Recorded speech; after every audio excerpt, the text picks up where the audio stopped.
story now and get further reaction from America as we go live to New York, where I'm now joined by political scientist Norman Finkelstein. Mr. Finkelstein, many thanks for joining us. Now, we've had widespread condemnation in Europe so far at the actions of the Israeli Defence Force when they boarded the aid ship Flotilla. But what has been the reaction over in America? So far, there's been a pretty mild statement by President Obama regretting what happened, saying it should be investigated, but not going beyond that. I would call it a mild display of concern. So just a mild display of concern then. But Jerusalem has said that it was just trying to protect its borders and its citizens, and that the flotilla was actually on a mission to discredit the state of Israel. What do you say to that? I think there are many things that need to be said, and there has to be serious thought given to what's happened. Let's start from the basics.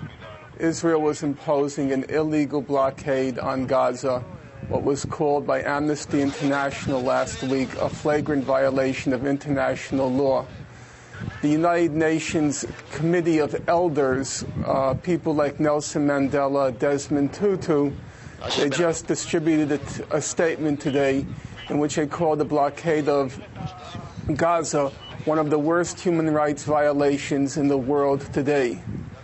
Number two, Israel attacked a humanitarian convoy in international waters.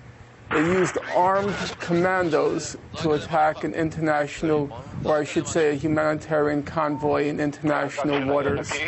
I think everyone can agree that there's no possibility, there's no way to justify using armed force against what were clearly unarmed humanitarians trying to relieve an illegal siege of Gaza.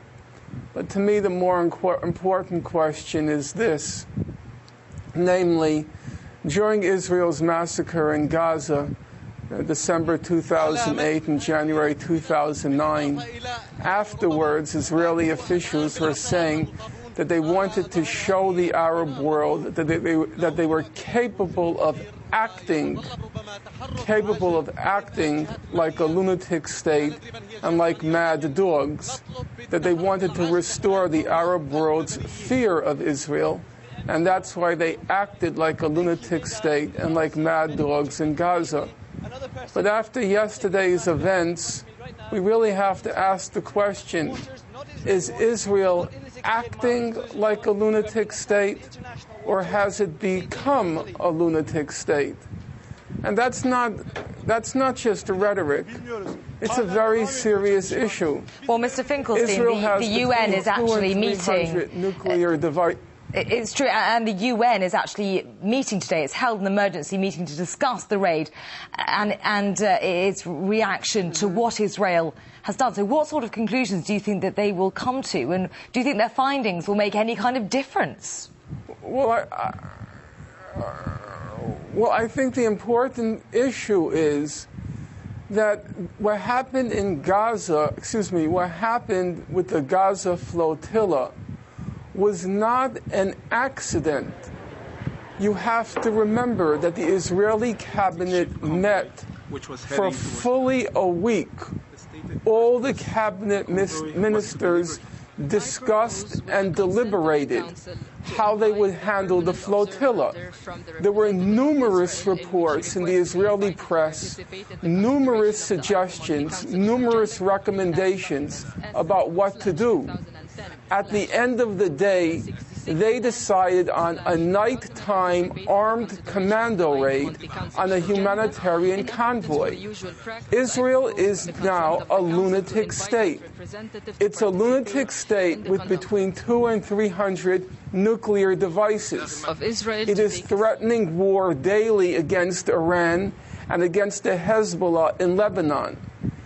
Hezbollah in Lebanon has already stated on several occasions that if Israel attacks, it will retaliate in kind. Things are getting out of control. We have to ask ourselves a simple, basic, fundamental question.